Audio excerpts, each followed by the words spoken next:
So today is designed to help you create a plan so you can focus in 2025.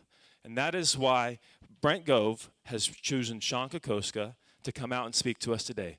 So we've heard about, hey, what ifs? Like if you've spoken with prospects, you've met people at open houses, or you're speaking with family, they're always like, well, what if this happens? What if this happens?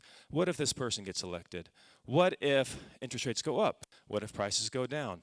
Well, what Shon's going to do is he's going to teach us how to succeed. Not what if, but even if.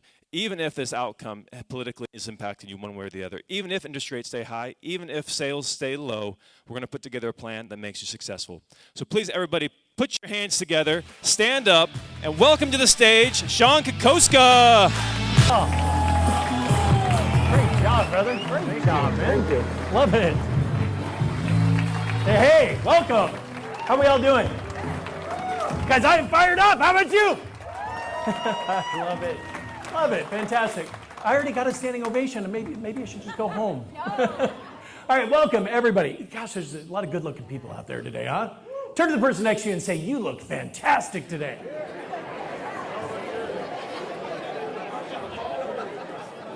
Now turn to him and say, but not as fantastic as I look today. Let me ask you guys, how many of you want to just feel amazing today? I mean, like super fantastic. How many of you? All right, now it's been said that you need just one hug per day just to survive. Just to survive. And it could be a pat on the back or a, hey, good job, something like that, just to survive one. Now, if you want to feel great, you need to get at least 5. Now, if you want to feel like what I call super fantastic, you need to get 10 hugs per day to feel super fantastic. Again, how many of you want to feel super fantastic today? All right, then stand up right now. Stand up. Go out and just get 10 hugs. Go for it right now.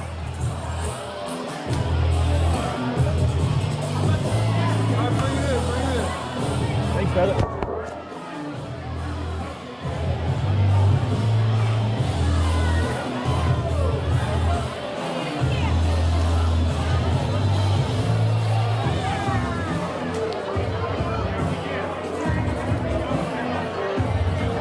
What's up, brother? Come on up, man. Good to see you.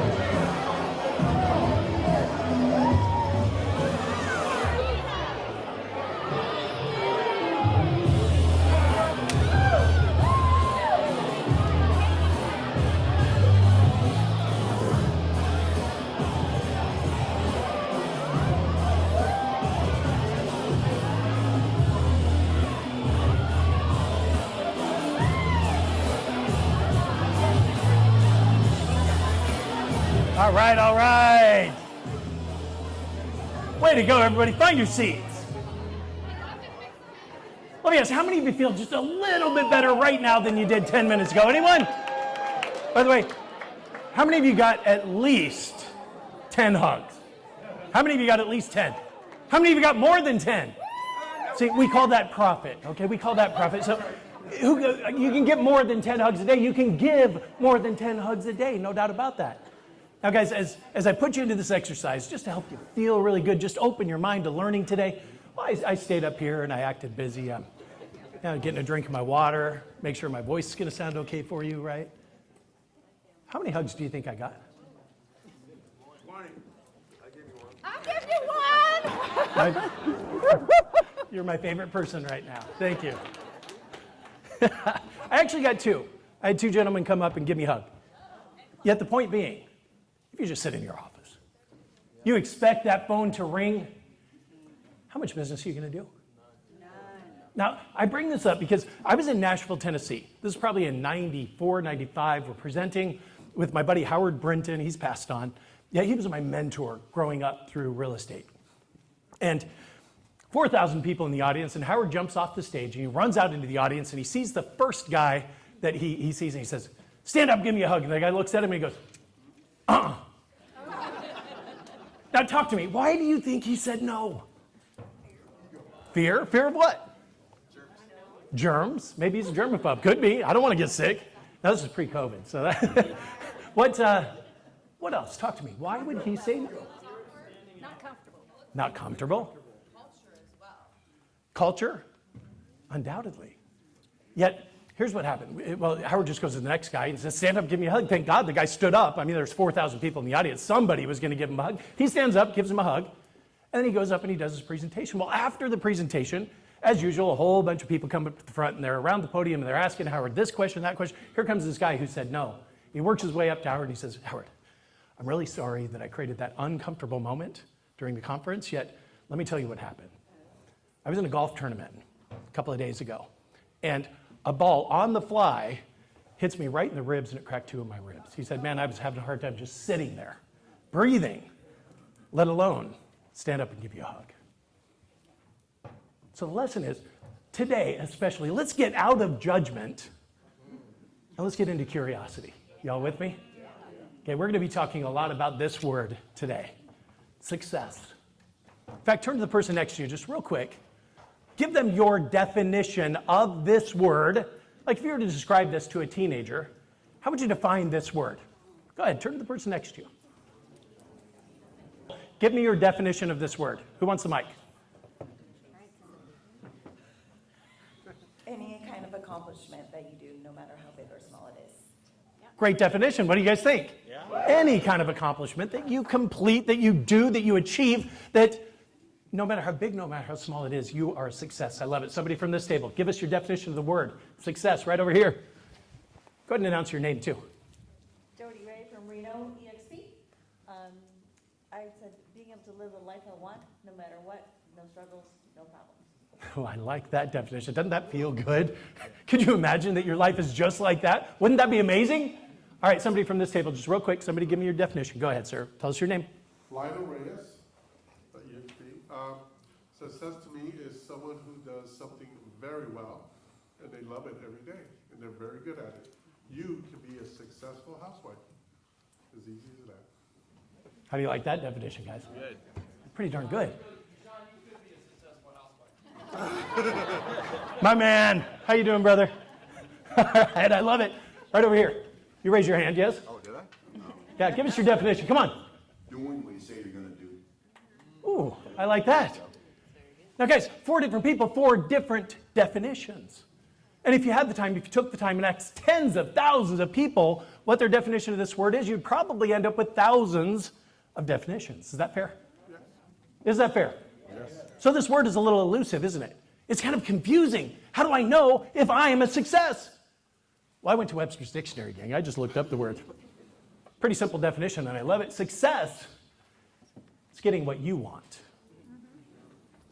Now, guys, I want that to really resonate with you. It's getting what you want. So inherently, instinctively, we all recognize that in order to be a success, you must possess a profound clarity around one thing. What do you think that is? What you want.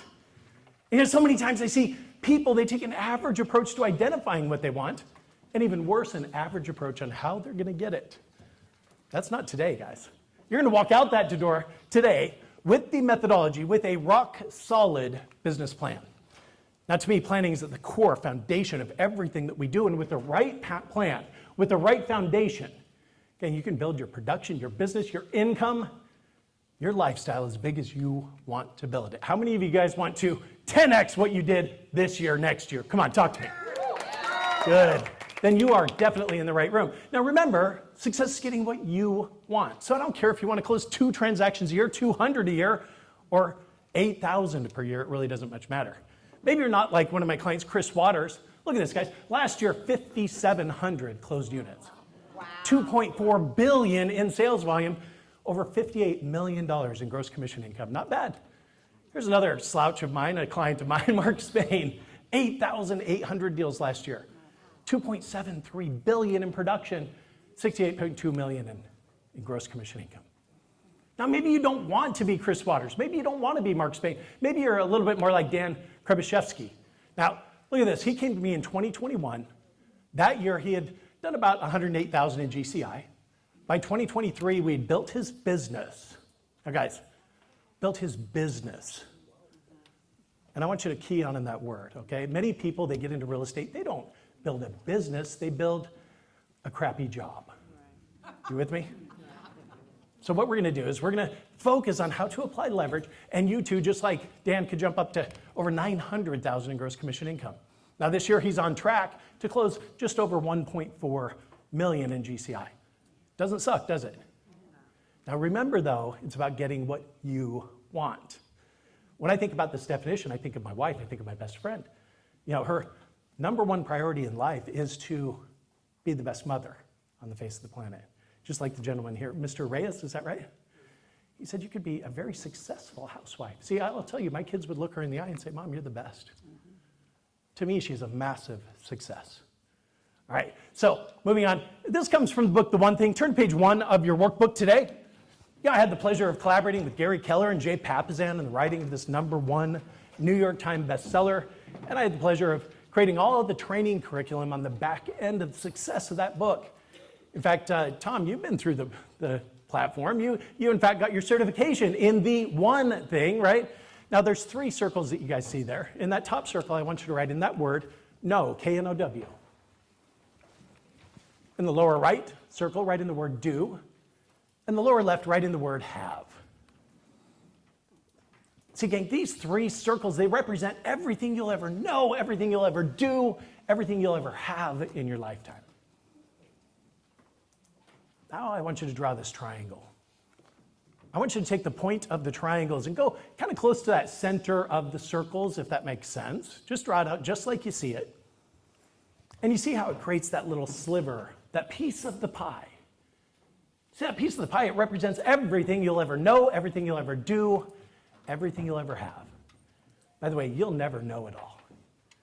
How many of you know somebody who thinks they know it all? Anyone? How many of you are sitting next to that person right now? By the way, you'll never do it all. Have you ever gone on vacation with somebody who wants to do it all? Anybody ever had that terrible experience?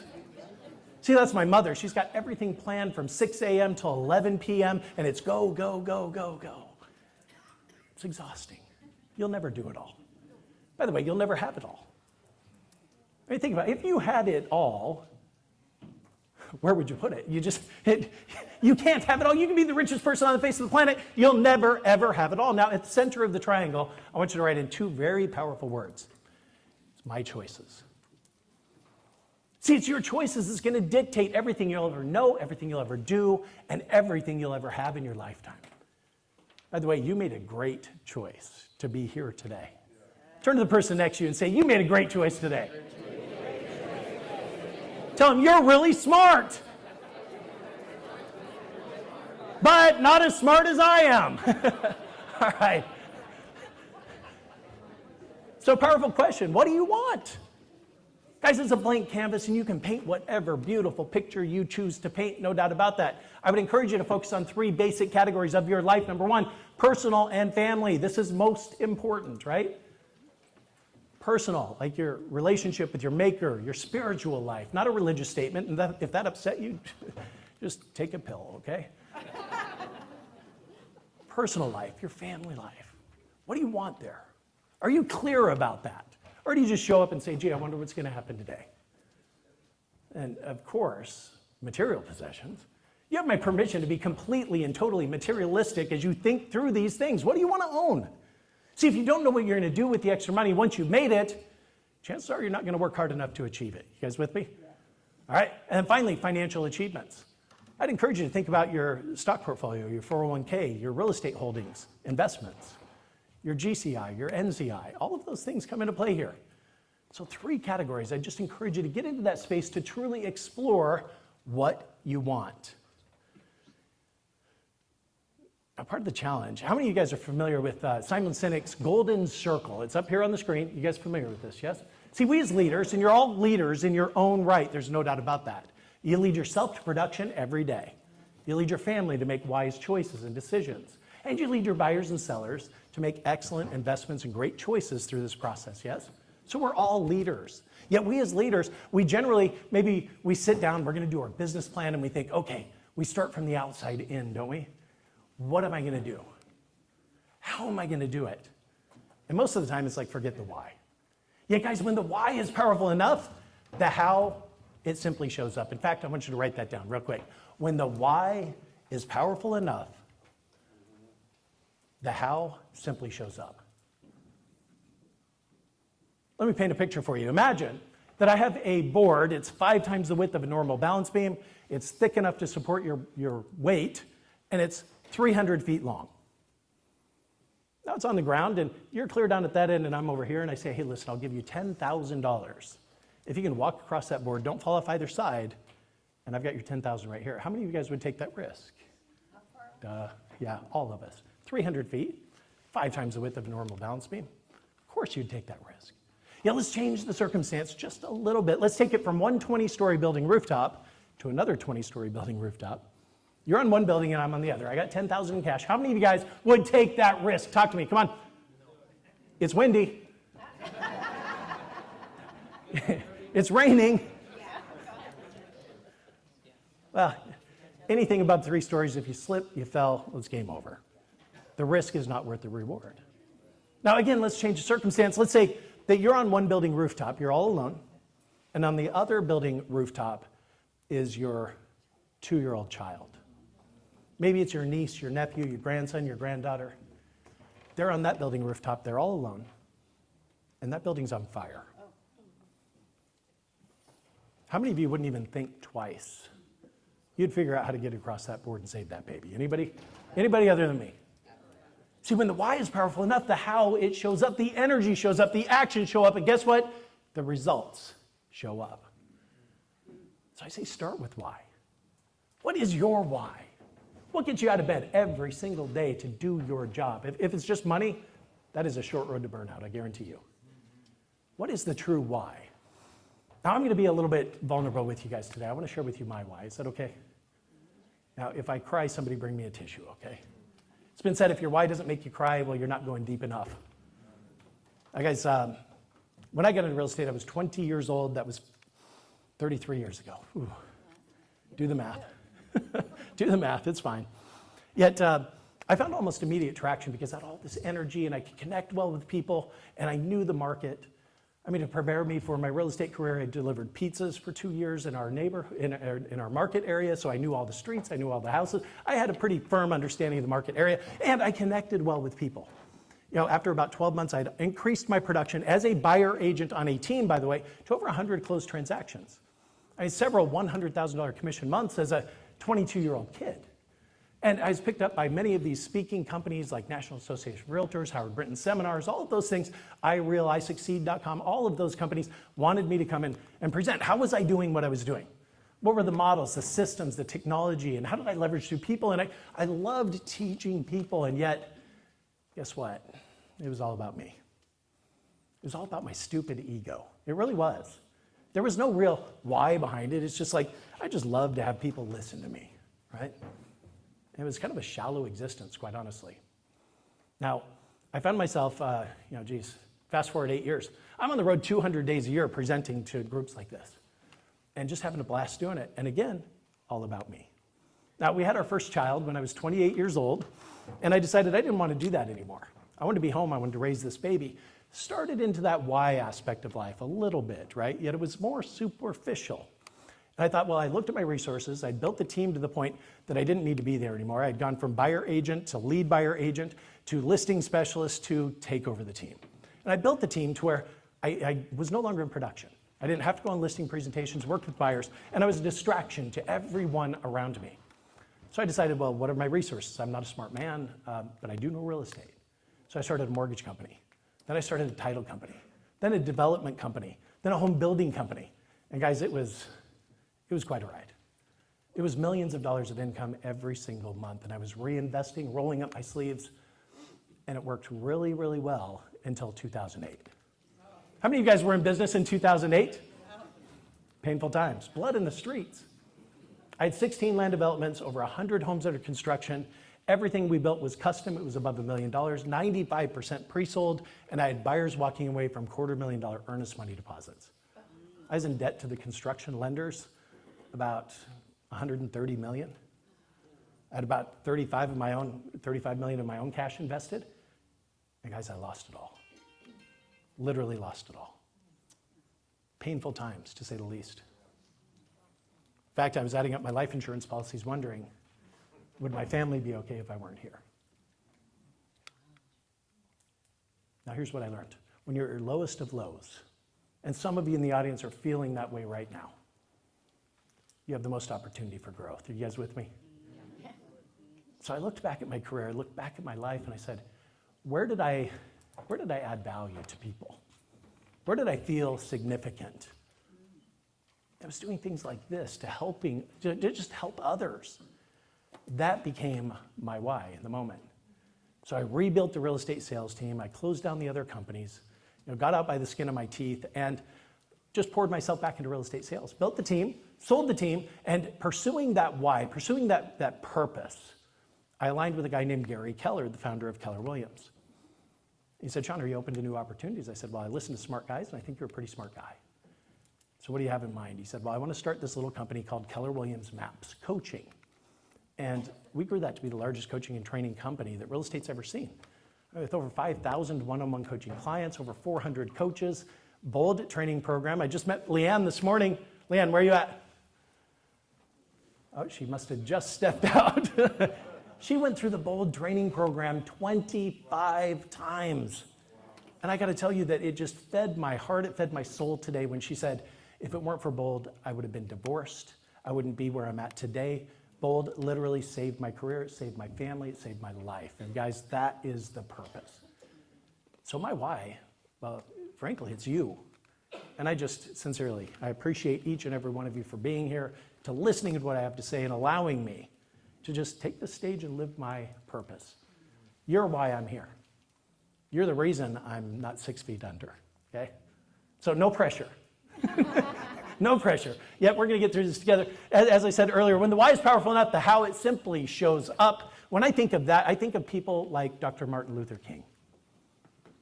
He didn't get up on the podium and say, here's what we're going to do, here's how we're going to do it, did he? No, all he did was share his why. He shared his vision. It happened to align with a lot of other people's why and their vision. The biggest civil rights movement of this country's history. Also, I think of a war that's been going on for over a century, the Cola Wars. You think about Coca-Cola, first to market, always been on top, kind of like eXp Realty, by the way, first to market with the model, always going to be on top.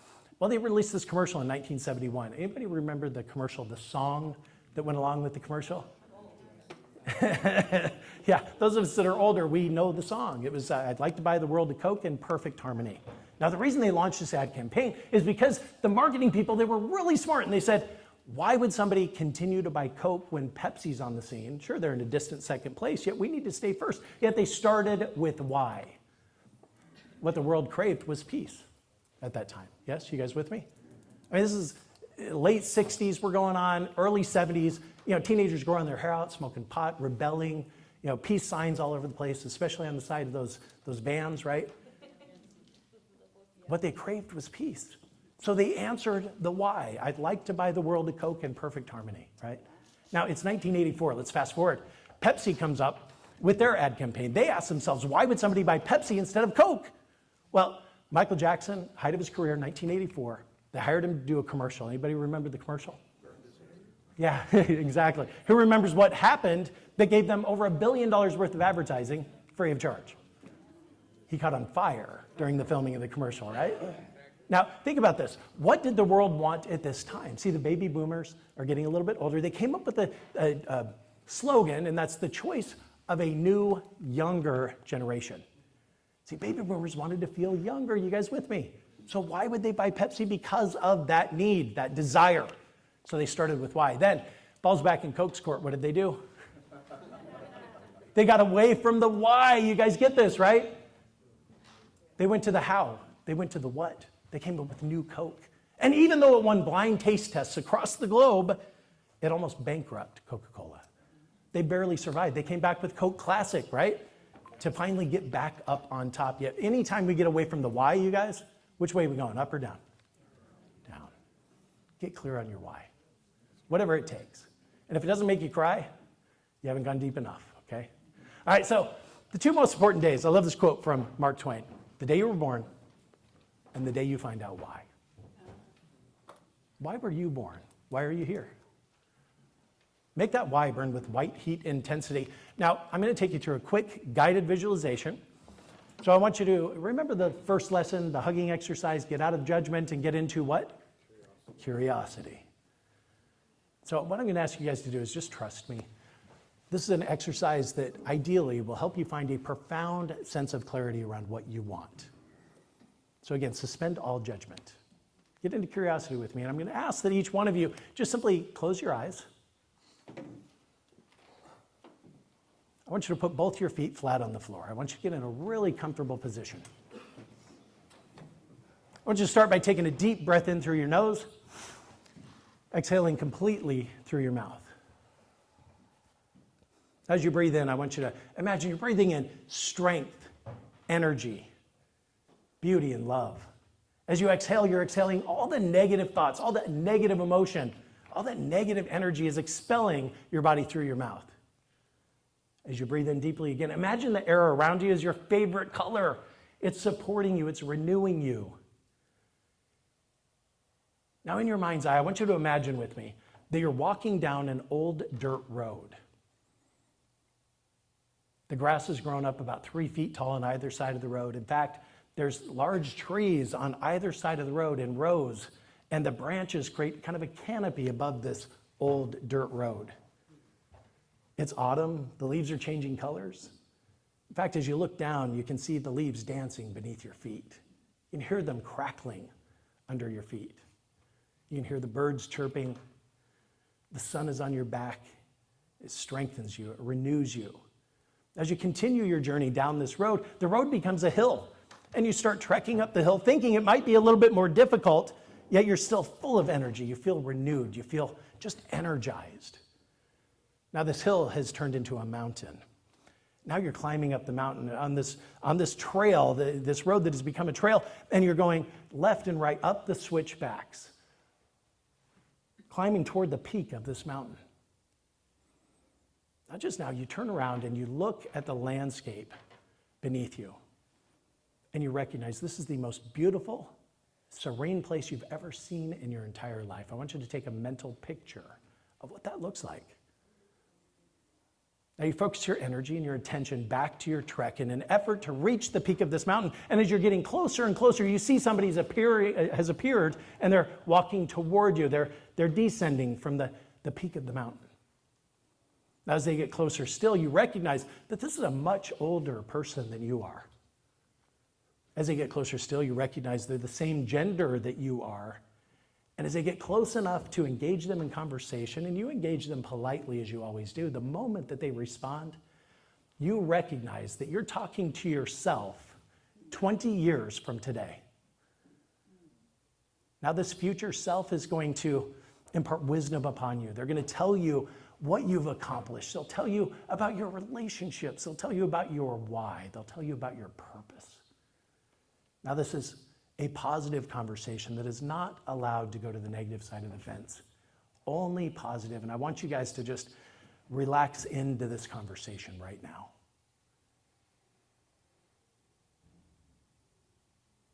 Ask any question you'd like to ask.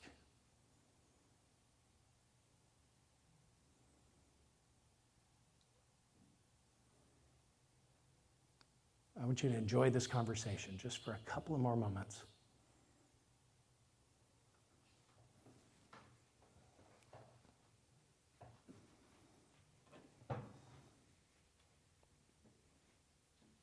As you begin to say goodbye, just recognize it's I'll see you later. It's not a goodbye, yet I want you to take a moment and I want you to thank that future self, recognizing the answer is always within you. You just need the right atmosphere, the right environment, the right question to be asked. And as you say your goodbyes and you're ready, I want you to open your eyes and I want you to write down everything that you can remember from that conversation. Do it now. Do it now while it's fresh on your mind.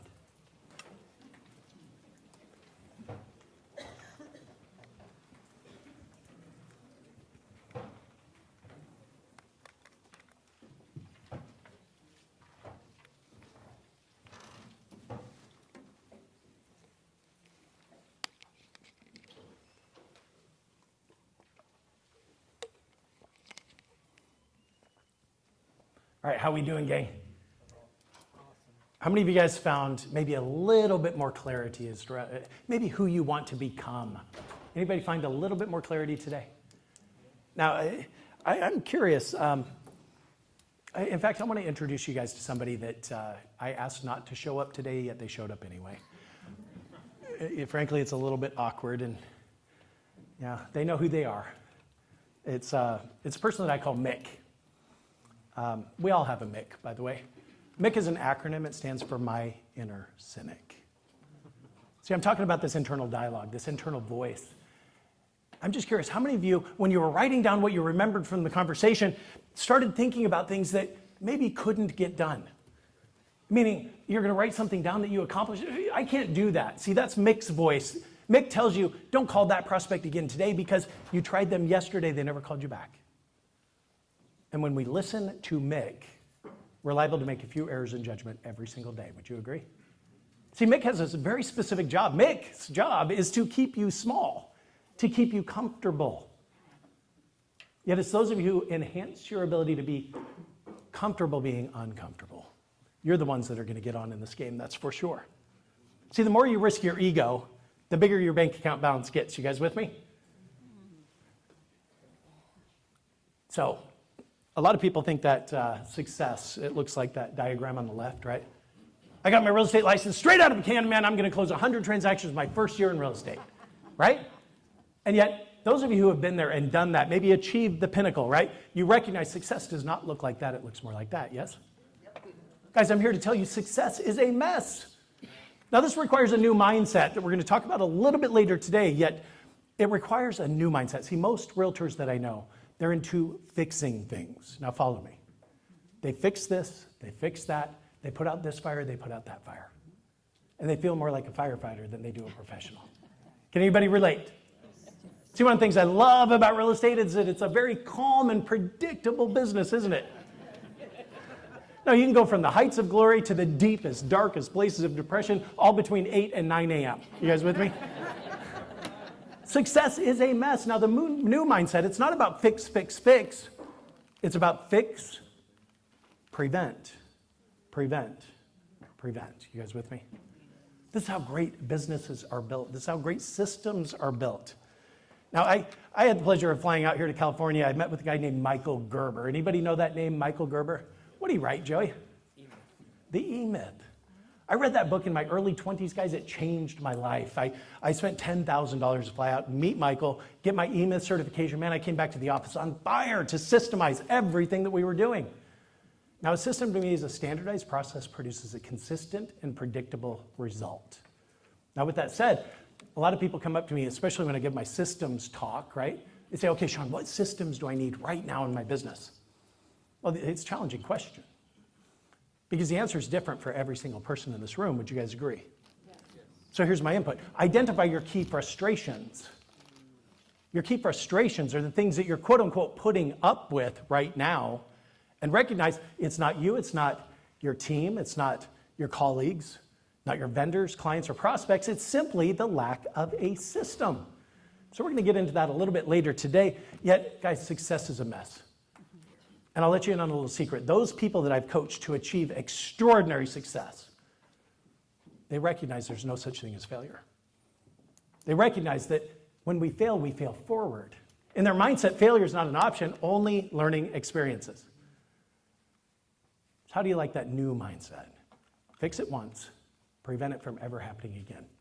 All right. Let's talk through the 9 characteristics of a top performer real quick, just to kind of set the stage to strengthen our foundation for our time together today. The first thing, and this, by the way, this is not in your outline. Is it okay if I give you more than what's in the outline today? All right, so I want you to write these things down. Just find an open space in your workbook. Write these things down. The first thing is they know what they want. They've got this profound sense of clarity around what they want. Second, they know why they want it. They make that why burn with white heat intensity. Third, they develop their ability to determine exactly what their prospects want. And by the way, that permeates their marketing message. Let me ask you, what do you think every buyer wants right now? A good deal. Love that. What else? A low rate, security. How about maybe access to the multiple listing service information? to be able to do their own private search without being bothered by a realtor. Do you think they want that? Well, each one of you that happens to be at the EXP, you have your KV Core account, you've got an IDX website. Buyers can do live MLS searches right from your site. Now they're going to pay for the information they receive, not with money, with their identity. They have to complete the web form, first and last name, email address, phone number. Maybe it's an instant valuation, which is what all sellers want in today's market. What's my house going to fetch? So they do an instant valuation through the IDX website. Again, they pay for the information with their identity. So, fourth, let's talk through. They've developed leverage in essence. Now there's 4 categories of leverage. In my opinion, there's models, systems, technology, and people. Models, systems, technology, and people. I'm going to get down in the weeds on some tactical work that you could do to really fulfill point number 4 at a very high level. How many of you guys do open houses? I'm just curious, how many of you do open houses? I think it's a wonderful way to identify prospects in the marketplace today, to get between the buyer and the home that they want to buy. Now, please recognize, and many of you will relate, the chances of you actually selling the home you're holding open to an unrepresented buyer, it's less than 1%. Trust me, I've done thousands of open houses. By the way, I've made every mistake you could possibly make doing an open house. Every mistake. I've had buyers come into a property and found me asleep on the couch. I sold in Denver, Colorado, and vacant properties back in the HUD era. They were winterized, and I held a vacant property open, didn't realize that it was winterized, and I used the toilet. Toilet wouldn't flush. I've made every mistake you could possibly imagine. Yet I want to give you a tip, something that you could implement and deploy like right now in your business that will undoubtedly help you earn the business, the buyers that come through your open house at a much higher level. Now, let's go back to point number 3. There we go. They've developed their ability to determine exactly what their prospects want. Then they apply leverage to fulfill the needs of the prospect as quickly, effectively as possible. So what we ended up doing, every buyer agent on our team, they would bring their laptop to the open house. They'd make sure that they had internet access, whether it's through a hotspot, tap into the seller's network, whatever. We bought them all lightweight inkjet printers, something that can fit in the trunk of your car and it's not going to break your back moving it, right? And then a buyer comes in, they would get curious. Oh, tell me, how does this home compare to some of the others you've seen? Hey, out of curiosity, how would you rate this home? 10 being it's the ideal home, you want to buy it today, and 0 means we're nowhere close to the mark. How would you rate this property? I'd give it a 6. Okay, tell me, what would you change about this property to make it a 10? Well, I need a bigger kitchen, I need a bigger backyard. Fantastic, let's do this. Let's come over here with me. Let's sit down at the table. I'm going to just do a live MLS search for you. I'm going to show you exactly how many properties match your specific search criteria, and I'm going to print them off for you right here and right now. So tell me, how many bedrooms do you need? How many bathrooms? What part of town? You know the questions to ask. Do you need a formal dining room, a 5-piece master suite? What is it that you need? Oh, I've got great news. There are 9 listings active on the market that match your criteria. Print off all 9. Now what we're going to do is we're going to review them one at a time. We're going to create an A list of properties. These are the ones you want to see the inside of. So let's say you print 9, they want to see the inside of 3. Let me ask you, how easy is it to now set an appointment? See, once you positioned yourself to possess something they want and you can fulfill the needs quickly, effectively, it becomes really easy to earn their business. You guys with me? Now, I have taught that strategy to over 1 million realtors over the course of my career. And I would venture to guess that less than 1,000 actually implemented it. How many of you guys actually see the benefit of that strategy? Anyone? Now, by the way, a lot of agents say, well, I do that, Shon. I just pull it up on my phone and I show them my phone. Or I pull it up on my tablet or my laptop. There is something magical about having that tangible piece of paper. It makes setting the appointment so much easier. All right, so moving on. Point number 5. As I said earlier, they know that there's no such thing as failure, only learning experiences. Also, kind of in line with this, they take responsibility for everything in their lives. Guys, imagine you have a bow and arrow and the target's way over there, and you're going to fling the arrow toward the bullseye. Well, it's never the bullseye's fault if you miss the target. So something magical happens when you take personal responsibility for everything in your life. In fact, in 2008, when everything just turned upside down, I was the biggest victim on the face of the planet, I'm telling you. Now, there's 3 easy ways to spot a victim. Number 1, they blame others for their circumstance. How many of you guys know somebody like that? How many of you are sitting next to that person right now? By the way, they complain all the time. How many of you know somebody who complains all the time? Oh, of course, that fast. You get a picture in your mind of somebody who complains all the time. Let me ask you, is their life amazing? No. Or is it kind of crappy? Well, you say, of course I complain all the time. Shon, look at all this crap in my life. I say, no, I think you got it backwards. See, you've got all this crap in your life because you complain. What we focus on expands. Focus on the crappy stuff, guess what? You get more crappy stuff.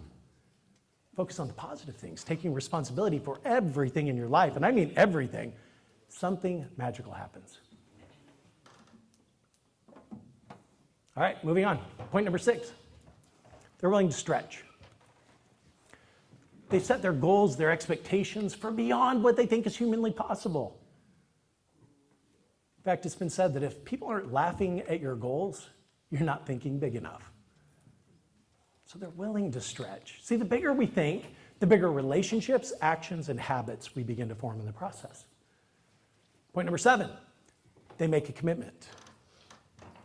First to themselves, an intrinsic commitment. Here's what's in it for me personally. And then a public commitment, a public declaration of what they're going to accomplish, and telling that one person who's especially going to be the naysayer, Shon, you'll never accomplish that, and that's all I needed in my tank. I'm telling you, somebody says I can't do it, I will prove that person wrong. For me, it was a guy named Phil Shell. I love this man, even though I hated him in the moment. My first year in real estate, he says, so Shon, how much money do you want to make? Your first year in real estate. I said, Phil, I'm going to make over $100,000. He said, you'll never do that. You'll never do that, Shon. And then he said something really profound. He said, you wouldn't know what to do with that much money. Got me thinking a little bit. What would I do when I make that much money? Kind of fun exercise. Yet again, if you don't know what you're going to do with it, you're never going to work hard enough to make it. You guys with me on this, yes? All right, so point number 8. They're willing to do WIT. W-I-T. What do you suppose that stands for? Whatever it takes. Man, they'll get up early. They'll work late. They'll skip the football game on Saturday or Sunday. They'll do whatever it takes. Point number 9 of my 9 characteristics of a high performer is they have a plan and they're coachable. They're willing to erase the board of their achievements on a daily basis. Recognize success in our industry is rented. And that landlord comes for payment every single day. Would you guys agree? By the way, point number 10 of my 9 characteristics, they always go the extra mile. They give you a little bit more than what maybe you expected. I mean, with every buyer, every seller, upon a signed listing contract, we would give them a certificate, 2 hours of a free handyman. They did their pre-listing inspection. They got their list. The handyman would come over and take care of a lot of those honey-do things that made the home sell faster. Every buyer, at closing, we'd give them the same certificate, 2 hours of free handyman. Now, by the way, they did their home inspection. How many of you guys have lost a deal over a laundry list of stupid honey-do projects? Anyone? Lost a deal on the inspection. Well, my client care manager for buyers would get the inspection report, send it right over to the handyman. Handyman said, well, I'd take care of number 3, number 7, number 11, 12, 13, and 14 on this list inside of 2 hours. It made the inspection negotiation go a lot smoother. You guys with me? Always going the extra mile. Here's a couple of other examples. If they were above $300,000 purchase price, we'd send a limousine over to their home or office to pick them up, bring them to closing. As soon as they got out of the car, the driver would put in balloons and chill champagne, and we wanted to make this a monumental experience in their life. So with that said, the referral business goes through the roof when you go the extra mile, no doubt about that. All right, now turn to the next page of your workbook. I want you to go to that pyramid, and we're going to take a couple of notes on this page. See, a lot of realtors jump into the business. They don't focus on building a foundation.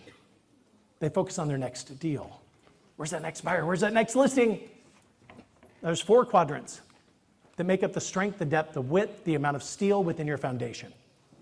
It's first your knowledge. You got to know what to do. You got to know what to say. Second is your skills. You got to know how to do it and how to say it. Okay, when we focus on those first 2 key categories, well, that improves our competence. I think you would agree.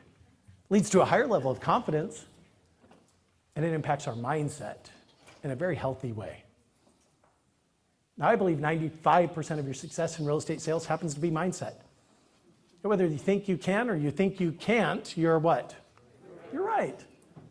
So go home to your significant other, maybe your colleagues, your friends, and say, well, Shon told me I'm always right, because you are. You are. And with the right foundation, gang, you can build your business as big as you want to build it, yet at the core of everything we do is the fourth point, habits. Habits. Now, how many of you guys heard it takes 21 days on average to form a habit? Anybody ever heard that before?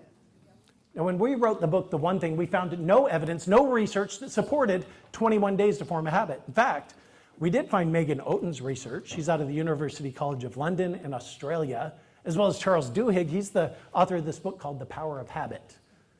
Now, their research suggests it takes on average 66 days to form a habit. So 21 days is less than a third of the time actually required to sustain the activity. Now, I want you to imagine an L-shaped graph where the vertical line represents the amount of discipline is required to sustain an activity. Now, the horizontal line represents the number of days. Now, you can imagine at first, when a new activity is introduced to you, say like lead generation, consistent lead follow-up, doing 2 open houses a week, it takes a tremendous amount of discipline at first to sustain that activity. You guys with me? Now, the discipline required tends to diminish over time. And it's like this bow-shaped graph. And Megan Oten was looking for that magic moment that I now call the point of automaticity, where the activity is so easy to sustain because it's 95% habit and 5% discipline, where when you start, it's 95% discipline, 5% habit. You guys with me? So here's the key. To identify activities that are worth building habits around, and then applying discipline to the activity for a sustained period of time, 66 days, to where it becomes something you just do. Now, I want to digress. I'm going to share a story. Many of you have heard this story before, yet it happened to be the greatest epiphany of my entire career. So I have to tell the story again. And I was fortunate to get this epiphany when I was just 17 years old. And a little backstory, my wife and I are high school sweethearts. We met when we were 12 years old, okay? We started dating when we were 16 years old and married at 21, had our first child at 28, and now we have 3 beautiful kids and coming up on 33 years of marriage. So we're 17 years old at this time in our life, and we decided we're gonna go see a movie. It was a Friday night. We were all excited. We invited her older sister. She's 4 years older than we are, and her sister's new boyfriend. Never met this guy before. Yet I agreed I would drive. I pulled up to the house to pick him up. And this dude comes out of the house, man, I gotta tell you, this guy was built, man. He had muscles on muscles. I have biceps the size of my thighs, right? I mean, just shredded. I got to know him a little bit because I'm 17, I wanna look like this guy. Well, I found out his name's Paul, and I said, hey, Paul, tell me, how often do you go to the gym? He said, well, every day. Every day, even Sundays. He said, yep. I said, how long's your workout? He said, well, at least 2 hours. 2 hours every day, Paul? I'm 17 years old, having a hard time getting to the gym 2-3 times a week, let alone every day for 2 hours. I said, how do you do it? And Paul looked at me like I was a little bit crazy. He said, just something I do. Do you get the point? It's just something I do. See, Paul has brought that activity of going to the gym, working out, exercising his muscles, he's brought that activity to the point of automaticity. It's now part of his personal paradigm. Part of his expectation of himself. This is who Paul is. This is what Paul does. And Paul, well, he gets to look the way Paul looks. Now, how do we relate that to your business? What is that activity that if you just did consistently every single day, to where it's just something you just do, that your business would look amazing? Somebody shout out your answer. What's that one activity that if you just did that every single day, your production would improve? What was it? Prospecting, calling your sphere of influence, lead follow-up on a consistent, repetitive basis. Yet, here's one of the greatest challenges, guys. We're independent contractors. We want all the freedom, we want all the flexibility, and we struggle with ways to be accountable to do these things. Yet it takes sustained discipline. Here's the problem. Discipline is gonna let you down. Let me tell you what I mean. How many of you guys have had that really productive day? You know the day I'm talking about. You get up early, man, you're just on fire, you get all this energy. You get into the office, man, you're just working. Everything is firing on all cylinders, right? You feel amazing at the end of the day, fulfilled. How many of you have had that day? Doesn't that feel good? Now, on the opposite side of that coin, how many of you have had that day where you feel lethargic? Like nothing's working. You don't feel like picking up the phone at all. How many of you have had that day? See, from an early age, most of us have been taught to take responsibility for all of our outcomes, all of our actions, all of the results, yes? And so we tend to go internal and we blame ourselves. And it's funny to me that we'll let ourselves down every day, yet to let somebody else down, we're not going to do that. Which is why if you want to go to the gym 3 to 5 times a week, why not invite your best friend? Because even if you get up that morning, you don't feel like going, guess what? You're going to show up because you don't want to disappoint them. How many of you have an accountability buddy? I'm just curious. See several hands going up. That's good. So having somebody that's going to help you with the accountability, I think, is critically important. They'll make sure that you're making the conversations required. Now, here's what I would recommend. A minimum of 10 live conversations every day. That's it. And I hate to make it so simple, yet how many of you guys want more appointments? Show me your hands if you want more appointments. Well, in order to get more appointments, all you have to do is create more conversations. It's really that simple. How many of you guys want more contracts? How many of you ever done a contract without an appointment first? Yeah, it happens. It happens, yet it's very rare. Most of the time you need more appointments to do more contracts, right? So in order to get more contracts, you need more appointments, which means what? More conversations. How many of you want more money? We all want more money. You need more contracts, which means you need more appointments, which means what? More conversations. 10 live conversations a day, 50 a week, and I promise you, in 90 days, your life is going to look completely different and so much better. So if you find yourself right now at the lowest of lows, you're not defeated. You're not defeated. You just need to create more conversations. Speaking of conversations, this is I forgot about this. In your workbook, turn to page 3 with me just real quick. We're going to bounce back to page 2. Here's what I'd encourage you to do, to identify one activity that's worth building a habit around. To outline that at the top of page 3, just write it in the blank. And perhaps for you, it's 10 live conversations. Maybe it's 2 open houses a week. Maybe it's 5 videos on social that are educationally based to help you create that omnipresent local brand, right? Yet whatever that action that is worth building a habit around, outline it at the top of the page. Then tear it out of your workbook, put it up where everybody can see it. This is my intention, and every day I do it, I'm going to put an X over the box. Then your job is simply to maintain the chain. After about 66 days, it should be a habit. Now, Megan Oten's research suggests on the low end, it was 18 days to form the habit. On the outside, it was 264 days to form the habit. 66 days might not be enough, yet that was the average of all of the subjects associated with their studies. So let's go back to this. The pipeline phase is the next. So this is everything you're doing proactively, reactively to identify, then earn the business of the prospects in the marketplace today. This is your open house strategy. Maybe you're door knocking, circle prospecting, FSBOs, expired listings, sphere of influence, B2B networking, whatever that looks like for you. This is the pipeline phase. This is also your lead conversion phase as well. And to systemize your lead conversion, I think, is step number 1. How are you going to systemize your lead conversion from the scripting, the dialogues, the automations, the emails, the text messages, the social media comments and direct messages, things of that nature, to systemize all of that. And we're going to get into that down in the weeds a little bit later today. From pipeline phase, with tenacity, you break through to this area called momentum. And man, momentum is a fun place to be. You're consistently closing 3 to 5 transactions per month or more. Kind of like Tom in the audience. Tom, where are you at, bud? Still with us, bro? There he is, cleared the back of the room. By the way, number 1 Keller Williams agent for how many years in a row? 7 years in a row with tens of thousands, over 100,000 agents. And Tom, give him a hand. Number 1 agent. Yeah, I had the pleasure of working with Tom, about 4 years ago, working with your team. And man, it was so much fun. And finding that traction, it was amazing. Shon, you're amazing. Thank you, brother. Thank you. Please.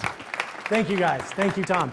All right, so momentum. Fun place to be. Also a very scary place to be. See, the reason for this is we work hard in the pipeline phase, right? We're getting up early, we're hammering the phones, we're finding this traction. We get 3, 4, 5 deals under contract all at once. What happens to the pipeline phase once you've got all these pending deals? Be honest. You let it go. So what I find is a lot of agents, they work hard, they get to momentum. Man, I've arrived. Just the next month to fall backward. Right back down to pipeline. This is why we have this cyclical business, right? January sucks. Man, I want to get out of real estate. I hate it. Yet you work hard because you have to. Your back's against the wall. You start pending some deals. So hey, February's pretty awesome, isn't it? And I love real estate. I can't wait to do my next deal. What happens in March? How do I claim unemployment again? Because in February, you stopped your pipeline phase. So let's agree that it's not an either or, it's an and. Okay, we're in foundation daily, constantly improving our knowledge, skills, mindset, and habits every day. I love what Lincoln said so many years ago. He said, I don't think much of a person who isn't a better person today than they were yesterday. Constant and never-ending improvement. We're constantly, daily, in our pipeline phase. If we ignore it, well, we're back to just the same status quo, up, down, roller coaster of activity. Once we get to momentum, here's the key, to then get to the position of leverage. Now, 4 categories, we've already talked about it: models, systems, technology, and people. Finally, to reach this level of mastery. Now, Malcolm Gladwell tells it takes 10,000 hours to master anything.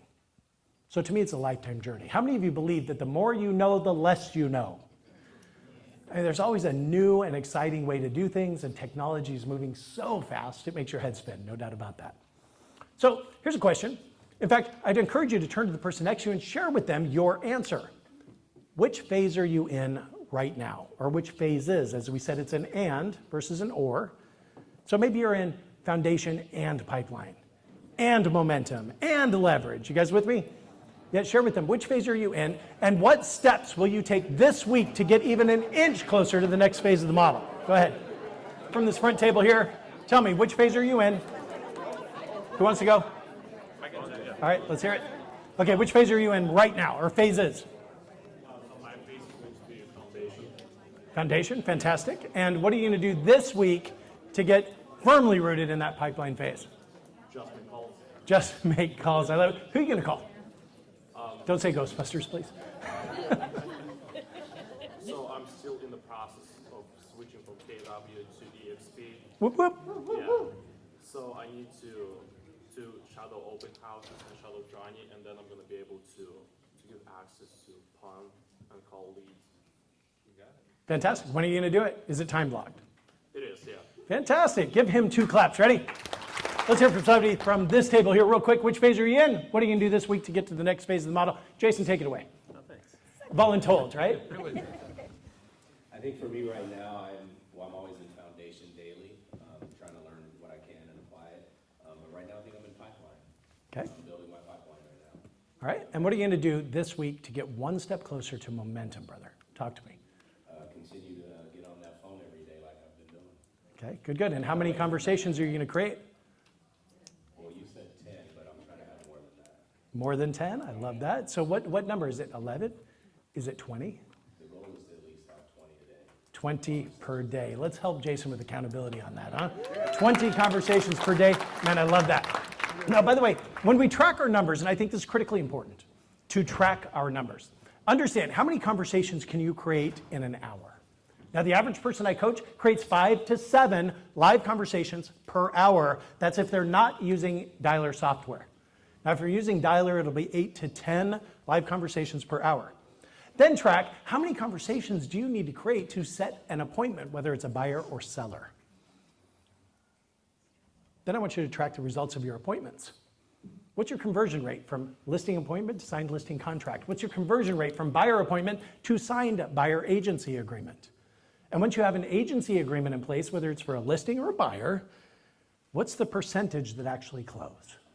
See, when you understand these basic metrics of your business, you can build a schedule that will allow you to exceed your own expectations. Let me explain. When I first started tracking my numbers, I was 54 conversations to a listing appointment. 54. I was creating, on average, about 5 conversations per hour. So I had to lead generate do the math with me. How many hours did I have to lead generate to take a listing? 10 and a half hours for every listing. Now, as I practiced, as I refined my skills, I got better at objection handling skills, the lead in to set the appointment to begin with. My closing techniques and strategies all started to improve through evaluated repetition. Remember, it's fix, prevent, prevent, not fix, fix, fix. I got it down to 19 conversations to one signed listing contract. I went from about a 40% conversion from listing appointment to signed listing contract up to a 98.7% conversion on listing appointment to signed listing contract. In fact, I didn't say that to brag. Sorry. It came across that way, didn't it? It's about you. It's not about me. Yet, my last year in production, gang, I went on 162 listing appointments and took 160 of the listings because of evaluated repetition. You guys with me? Because of fix, prevent, prevent. That's how it all works. So, with that said, knowing your numbers is going to be important for you. See, because the first time you do something, it takes you usually 3 to 5 times longer than the second time you do it. So when you understand your numbers in your current mindset, in your current skill set, and they're here, as you improve, you're going to exceed your goals when you just simply stick to the schedule. All right, we're going to get into scheduling today. Now, how many of you believe in this? The greatest denominator that's holding me back, well, it's me. You believe in that statement? Now, I want to introduce you to Mick. I want you to get close and comfortable with Mick, okay? In fact, let's go through an exercise. I want you to write down the number of dollars, gross commission income, that you choose to earn in 2025. Just write it down. Some of you are going to write it really small. Some of you are going to write it huge. Some of you are going to try and hide it from everybody at your table. I totally get it. Yet write that number down. How much you're going to earn in gross commission income in 2025. Everybody have your number? You good? All right, now, I want you to cross that number out. I want you to multiply it by 2 and write your new number down. Now let me ask, what did Mick just say? Oh, you can't do that. You can't do that. Are you out of your mind? Did you lose your mind? I'll help you find it. See, that's what Mick does to each and every one of us, guys. Yet, let me ask, the new number you wrote down, are there people out there or even in this room that are doing that number? Now, if they can do it, why can't you? Now, what excuse is Mick coming up with right now? Oh, you don't want to work that hard. Trust me, guys, you don't have to work harder. You just have to work smarter.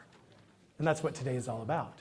I want to tell a quick story about a gal named Kelly that I coach up in Dallas, Fort Worth, actually, in Texas. And she came to a business planning conference very similar to this. And let me describe Kelly. Just a bulldog, I'm telling you, just so much grit in this woman. In fact, when I was getting ready to go on, she came in 15 minutes early. She came up and gave me one of those knuckle cracking kind of handshakes. You know the handshake I'm talking about, right? Where your knuckles popping out, ow! And she says, Shon, I can't be here for 4 hours. Can you just give me the Cliff Notes? So I got to know Kelly a little bit. I found out, Kelly was a top producer. In fact, in her market area, she closed the previous year $172 million in total sales volume. She had 16 agents on her team, 4 support staff. Now, here's what I learned about Kelly, is that she was managing every one of those 20 people. They were all looking to her for leadership and management advice.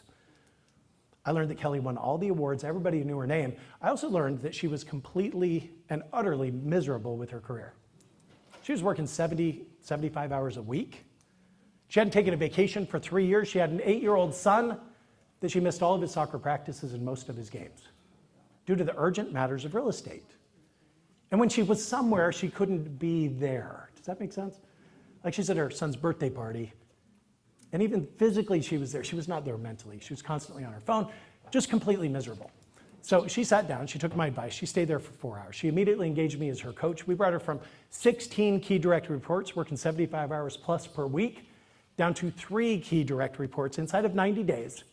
Now this is back in 2017. She closed $172 million in 2016. She engaged me in February of that year. She closed out the next year at over $240 million, 3 key direct reports, and she got down to about 35 hours per week. That's what this is all about.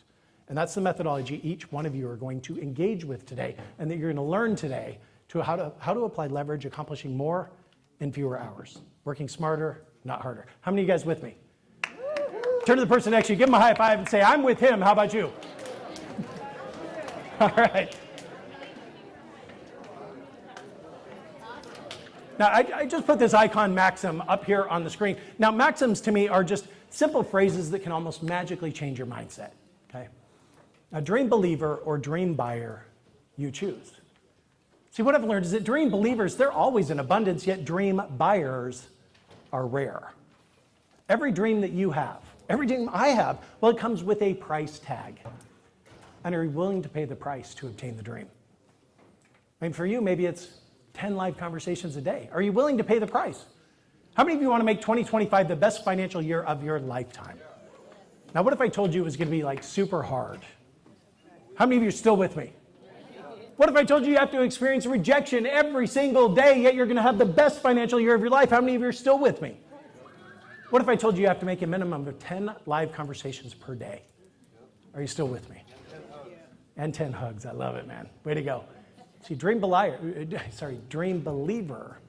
or dream buyer, and you get to choose. Are you willing to pay the price? All right, let's get into the success formula. It's really simple. We're going to start with a long-term vision, okay? Long-term vision. There's an exercise, there's a workbook that's in there. We're going to get into that in a moment. Let me just describe this for you guys. Long-term vision, I think, is incredible, recognizing you got to know what you want before you can be a success. You're all with me, correct? Okay, so I often describe it like this. Everybody take your left arm, just put it all the way to the left. Don't hit the person next to you yet. All the way to the left. Your left hand represents, here's where you're at today, right now. Take your right arm, extend it all the way to the right with me. Come on, open up with me. Your right hand represents, here's where I want to be someday. Now, the shortest distance between any 2 points is what? A straight line. Yet, do we live our lives in a straight line? Nope. Most people don't. How'd that feel, by the way? Feels pretty good. For some of us, that's the most exercise we're going to get all day, isn't it? It's going to require the right habits for you to live that straight line. I think you would agree. In fact, everybody do this with me. Just go ahead and fold your arms over, just like this. Isn't that comfortable? Yeah. Feels pretty good, right? Now do me a favor, undo that real quick, shake out. And I want you to put the other arm over the top this time instead. There we go. How's that feel? Feels okay? For most of us, it's a little confusing, it's a little awkward, right? Because we're in the habit of doing it this way instead of the other way. And if I truly wanted to fold my arms the other way, well, it would take sustained discipline for me to make this feel comfortable. Because right now I feel really uncomfortable. It's like my hand doesn't quite fit in there right. You guys with me? So it's going to require the right habits. Now, long-term vision, that's over here. Where we're at today, it's right here. Now let's get real and right about where we're at, with no judgment whatsoever. See, where you're at today has no bearing on where you're going to be 90 days down the road with aggressive and appropriate action. You all with me, yes? All right, good. So here's the key to we'll get into long-term vision. Let me go to the next step of the planning process. It's an annual business plan. And each one of you are going to walk out of here with a completed business plan today and or at least the knowledge on how to complete it. Once we have an annual business plan, we're going to break that down into a more granular level of activity for the sake of clarity and accountability, where we break it down into a monthly and weekly business plan. And the fourth step is simply time blocking the tasks. If it's not in your schedule, it doesn't exist. That's exactly right. Also, all work expands to fill the time allowed. We get that. So let's get into this long-term strategy. Here's where I'm at today. Here's where I want to be someday. Let's say in excess of 5 years. Now, because most people don't live their life in that straight line, here's what they do. They make the next logical decision, then the next decision, the next. It can bring them up, it can bring them down, it can bring them closer, it can bring them further. Yet, most of the time, people run out of time, energy, money, resources. They're forced to give up instead of go up. They never accomplish that someday vision. So with that said, in an effort to live the life in a straight line, identify and articulate all the measures of success for that someday vision. I want you to think about your stock portfolio, number of agents that you have in your rev share organization at EXP, how many transactions you'll be closing someday, how many team members, how many markets you're going to serve, how many rental properties you're going to own. What is that yardstick of success in your mind? And how do you measure your success? To identify, here's what I want it to look like someday. And once you've got those benchmarks, then simply reverse engineer it. based on my someday vision, here's where I must be in the next 5 years to accomplish that someday vision. Like mathematically, it makes sense. If I want to own 100 rental properties in 10 years, well, then in 5 years, I should probably own 50. Now, I'm here to tell you it doesn't work that way, though. But mathematically, it will tell you that it does. I mean, it's generally gradually at first, and then boom, suddenly, right? The market conditions change, interest rates change, you get a portfolio lender involved, and all of a sudden it goes, boom, you just expanded by 50 units in 6 months, okay? That's generally how it's gonna work. Yet, I want you to plan this stuff out. In 5 years, you have to be here to accomplish a someday vision. Based on the 5-year benchmarks, I need to be here in 3 years. And when I'm there in 3 years, I'm on track to hit the 5-year and the someday vision. Based on the 3-year, where do I need to be in the next 12 months? That's what we're gonna build your annual business plan around today. Based on the 12-month, where do you need to be in 6 months to be on track to hit the 12-month, the 3-year, the 5-year vision, and the someday vision? 6 months to a month to this week to right now, today. What is that first step on a straight line to the accomplishment of your someday vision? Now, once you've gone through that exercise, which is outlined on pages 4 and 5 of your outline today, you can build that long-term vision. For the sake of time, I'm going to send you all home with that assignment to just go through it. And those of you who actually take me up on that and you do the work, what you're doing is you're setting a trajectory. You're setting your trajectory. See, in absence of that knowledge, guys, you're going to fall victim to circumstance. You're just going to make the next decision, the next, and you're just going to hover around the middle. Yet having this clarity, you're going to set the wheels in motion. All right. By the way, love this quote. Pretty smart guy said this. If you don't create and stay true to your own vision, you become part of someone else's. So we're going to get into the annual business plan. In this methodology, how to gain clarity, and clarity is the goal. See, in absence of clarity, there is complexity. And complexity is the enemy of clarity. If you have mist in your mind, it becomes the fog within your production, your marketing plans, your lead generation strategies, techniques, your lead conversion, and everything else. So today is about clarity. And here's what the annual business plan looks like. I call it the ETA. Now, traditionally, of course, ETA stands for what?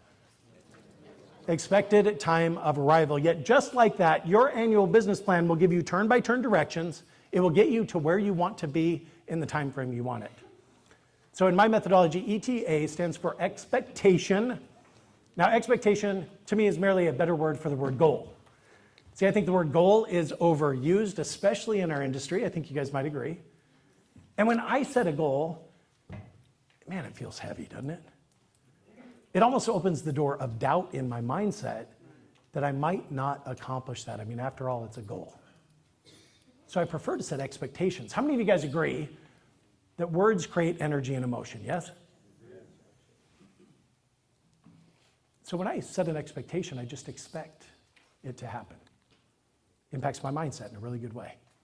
Now, targets, according to my methodology or this definition, would be an interim expectation that is measurable, yet it is not grounded in a singular action or activity. Many things must happen for a target position on your business plan to be accomplished. Now, actions, on the other hand, are in fact specific and measurable activities that you or somebody else can take on your behalf to accomplish your target position. Now, in the outline today, we've got 3 target positions, 5 actions under each target. Now, you don't need 3 target positions. You can get by with 2. However, do not exceed 5 target positions. Otherwise, your focus is far too diluted, okay? So I'd say 3 to 5 target positions, and let me walk you through this. Let's just say that I want to close 100 transactions. That's my expectation. Or maybe you want to close 5. Maybe you want to close 10. As long as you're getting what you want, you're a massive success to me. Y'all with me on this, yes? Okay. So I want to close 100 transactions. My target number 1, since everything starts with a listing, is to close 60 listings. Let's just say, because I want to be listing heavy. Now, let's agree that many things must happen for me to close 60 listings in a 12-month period. You guys, yeah? Making sense? All right. So what are the actions, the specific measurable activities that you or somebody else can take on your behalf to accomplish the target position? So everybody, let's go through this together right here, right now. How many transactions do you choose to close? By the way, I love doing this with West Coasters Because they don't talk about number of transactions, do they? They generally talk about sales volume. You guys have a much higher average sales price, and I think that's Mick wanting you to feel good, right? Yet break it down. What's your average sales price? Let's say I wanted, 50 million in total sales volume. Okay, do the math. What's your average sales price? And how many transactions would that be? So outline the number of transactions first. Do it right now. How many transactions do you intend to close in 2025? Now, this would be your expectation. So at the top of the document, what is your expectation in terms of number of closed transactions for 2025? Let's start there.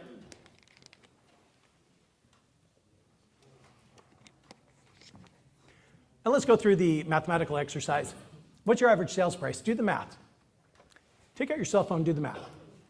Open up your calculator. If you don't know how, turn to the person next to you, and if you learn nothing else today, it's how to get into the calculator on your phone, all right? So open up your calculator, do the math. I'm gonna close 10 transactions. My average sales price is 500,000. Total sales volume would be 5 million. So what is your sales volume? Add that to your expectation. Then what is your average yield per transaction in terms of a percentage of gross sales price? What is your co-op commission? What is your listing commission? Let's say you're collecting on average 2.5%, maybe it's 3%, maybe it's 3.5%. And do the math there. So if I've got 5 million in total sales volume, my average commission per transaction is 3%, do the math. I'm gonna make 150 grand. Add that to your expectation. Now, how many of you get excited when you start writing these numbers down? Doesn't it feel good? By the way, let's agree that we've locked Mick outside. My inner cynic is literally locked outside those doors, can't get in. Don't let Mick creep into the mindset. So everybody has your expectation, correct? All right, based on the number of transactions, how many of them do you want to be listings? Maybe you're a 50-50 person. I want to close 10 transactions, 5 will be listings, 5 will be buyers. By the way, target 2 is the number of buyers you choose to close. So if I want to close 10 transactions, 5 listings, that's target number 1. 5 buyers, that's target number 2.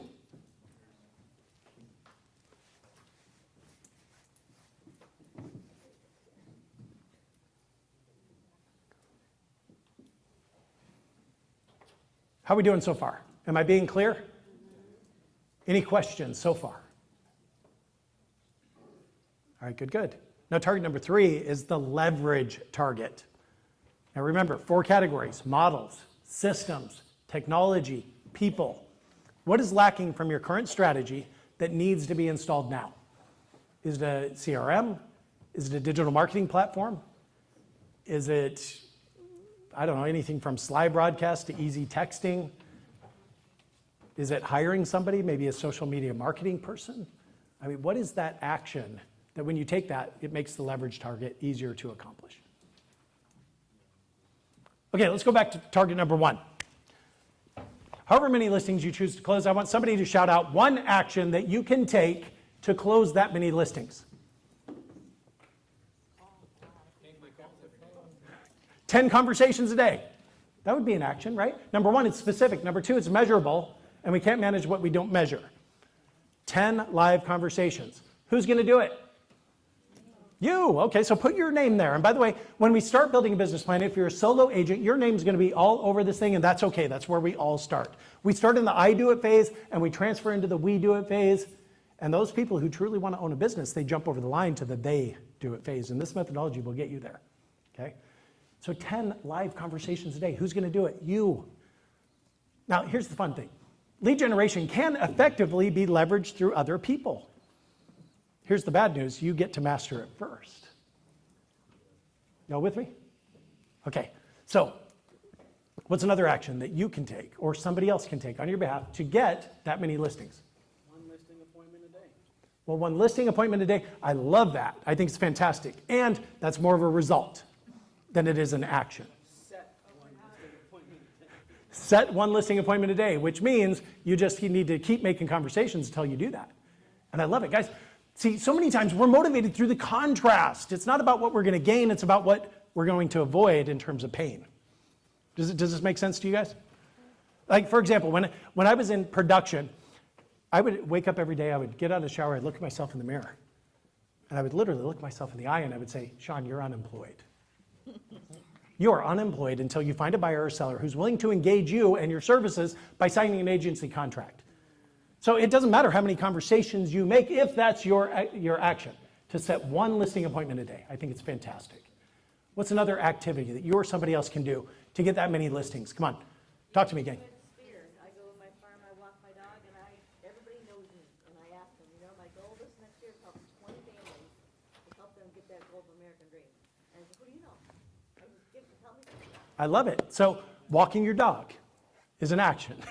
It's working and cultivating that sphere of influence, that farm area. So what are the specific measurables? For example, you could say, I'm going to go walk the neighborhood, I'm going to canvass the neighborhood 3 times a week or once a week or whatever that might look like. So long as it's measurable, then put it down as an action. I think it makes sense.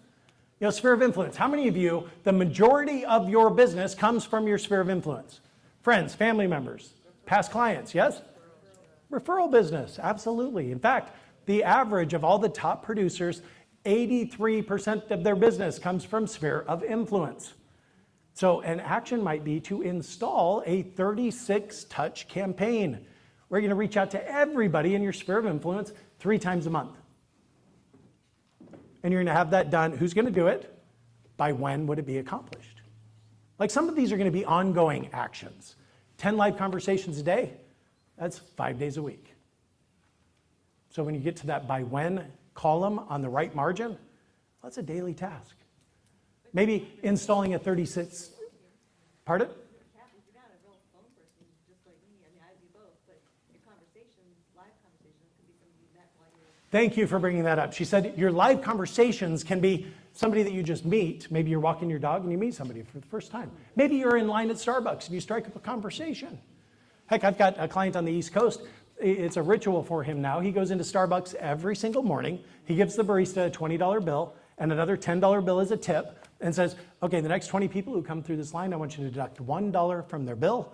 Tell them it's from me. I'm in real estate. I'm sitting over here if they have any questions. And he just opens up his laptop. He's getting his work done and people come over at a minimum, say thank you. Yet then what question do you think they always ask? How's the market? Now, how do you respond to that? It's fantastic. Well, let me give you some coaching on this, some guidance on this. See, a lot of people, they're going to give you their perception of what's going on in the marketplace. You know what? I don't care what your perception is. I really don't. They might say, oh, it's slow on the upper end. Interest rates crept up last month. They don't want to hear that. Well, maybe they do, but it's not going to position you. Somebody says, how's the market? Here's how I want you to respond. That really depends.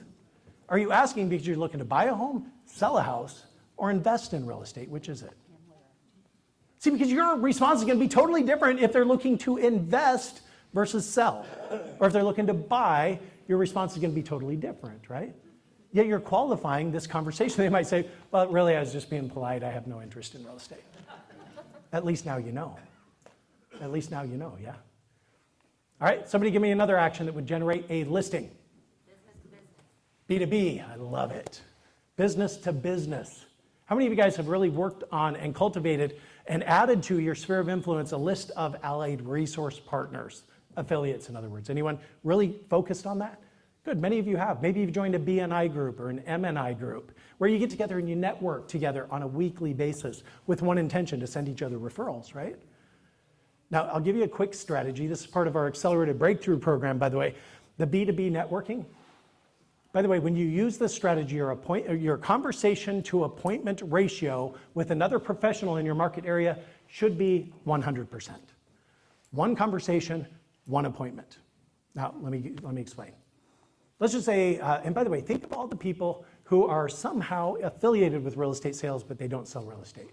Our CPAs? Of course. Now, thanks to the tax reform in 2019, people of high net worth are probably going to go to their CPA and say, hey, I'm thinking about selling my house. Are there any negative ramifications I need to be aware of before we list it? See, a CPA might know of somebody who wants to sell a house before a realtor would. So you go on Yelp and you find a CPA with a whole bunch of great reviews, and you call them up, you get past the gatekeeper by saying, listen, I have the ability to send you guys multiple referral deals. I just need to put a voice with the name, can you patch me through? It's just going to be a 3-minute conversation. You get past the gatekeeper. CPA answers the phone. You say, hi, Mr. or Mrs. CPA. This is Shon Kokoszka with eXp Realty. And I'm sure that you can imagine, as a full-time professional realtor in our market area, that people from my sphere of influence, my past clients, even my prospects, people in my database, well, they're looking for a great CPA. And I'd love to add your name to my recommendation list. When could I stop by? Just put a face with the voice, collect some of your promotional materials, shake your hand, and then I can add you to my approved vendor list. Is it generally mornings or afternoons? Oh, by the way, when you start the conversation, I would say, are you taking new clients at this time? Now, generally speaking, what are they going to say? Of course, yes. When could I stop by? Just 5 minutes. Introduce myself, collect some of your promotional materials, add you to my approved vendor list. Is it mornings or afternoons? One conversation, one appointment. You stop by, keep your promise. 5 minutes, no more. Collect their promotional materials, share some of yours, get their cell phone number. This is critically important. Get their cell phone number. Then an hour after the meeting, drop them a quick text. It was a pleasure to meet you today. I really look forward to networking with you. What do they say? I look forward to networking with you too. Then a couple of days later, you follow up by phone. Hey, it's Shon Kokoszka. We met just a couple of days ago. I just wanted to thank you again for your time. I want to let you know that I've added you to my approved vendor list. It's part of my listing presentation, my buyer presentation, and my closing packet. And I got my eyes open for you. And I'm just curious, who do you know right now that's looking to buy a home, sell a house, or invest in real estate that I should call today? Now, there's no reason you couldn't have 15 approved CPAs on your list. You guys with me? How about a house painter? See, a house painter might know of somebody who wants to sell their house before a realtor would. Guys, come on, talk to me. Am I making sense to you here? Yep. See, we have Raul comes over to our house once a quarter and he does all the touch-up paint. I've got a 14-year-old girl who just loves to touch the walls, right? And he does the touch-up paint. Now, I call him up and say, hey, Raul, it's that time. Can you come over and do the touch-up? He's like, yeah, no problem. Now, the conversation when I'm thinking about selling my house might be a little bit different that day. Hey, Raul, we're thinking about selling our house. Can you come over and do the touch-up paint? We need it to look perfect. Raul probably knows people want to sell their house before a real estate professional would. So guys, networking, that's a powerful activity. Maybe you can just add the action, one conversation, B2B, every day. Who's going to do it? You. By when would it be accomplished? Now guys, it's important to have just a one-page business plan. Many of the agents that engage me as their coach, they send me their business plan if they have one, prior to the relationship beginning. Most of these business plans are in excess of 10 pages. It's got pie charts and graphs and all this. Here's the point. We're not taking this one-page business plan to a bank to get a business loan. The goal of this business plan is to provide you with clarity to action. So what are you going to do? When are you going to do it? Okay, let's talk about target number 2. What could you do? What are some activities, actions that you can take to close that many buyers? Somebody from this side of the room, give me an action that you could take. Open houses, yeah. So how many are you going to do? 1 a week? 2 a week? Got one client, he's got a buyer agent who does 10 a week minimum, sometimes more. He does midweek open houses. He gets close to an elementary or middle school, and he's got all the signs out. And the parents who go over and pick up the kids, they see the open house sign, they'll stop in middle of the week. He's picking up a lot of buyers in the process. Many of them have a house they need to sell as well. What's another activity that you could take? How about like client appreciation events? Hey, Tom, are you guys still doing the Taco Tuesday? Oh, Tom stepped out, didn't he? Let me tell you about Tom and his team. They were doing Taco Tuesdays. They'd hire a taco truck to come over to their parking lot, and they would invite all their past clients, all their sphere of influence, just come by for free tacos. I mean, a taco costs what, $2.50? Oh, we're in California. $9 a taco. Okay, well, still, it's worth it. All right, good stuff. So your leverage target, I want you to just think about how can you apply leverage to model systems, technology, and people.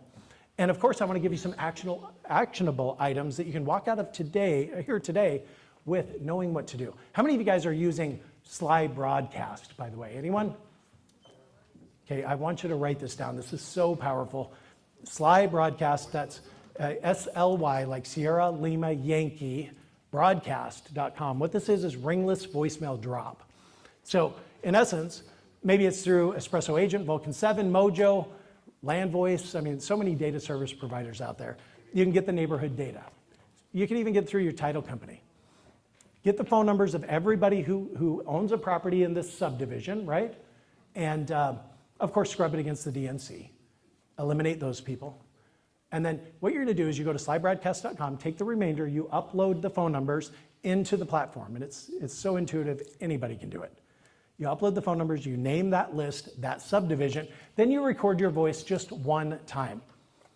Hi, this is Shon Kokoszka with eXp Realty. I'm so sorry that I missed you. The reason I'm calling is I'm working with a wonderful family that's looking to buy a home in the Woodland Valley subdivision.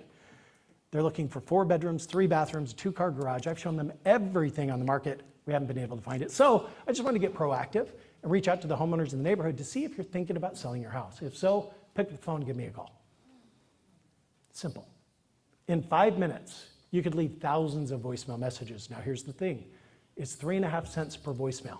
You could leave 1,000 voicemail messages for $35. Wow. 35 bucks, that's it.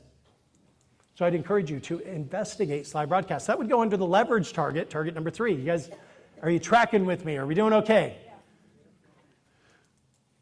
So what I want you to do is really focus this week on fleshing out your ETA, your one-page business plan.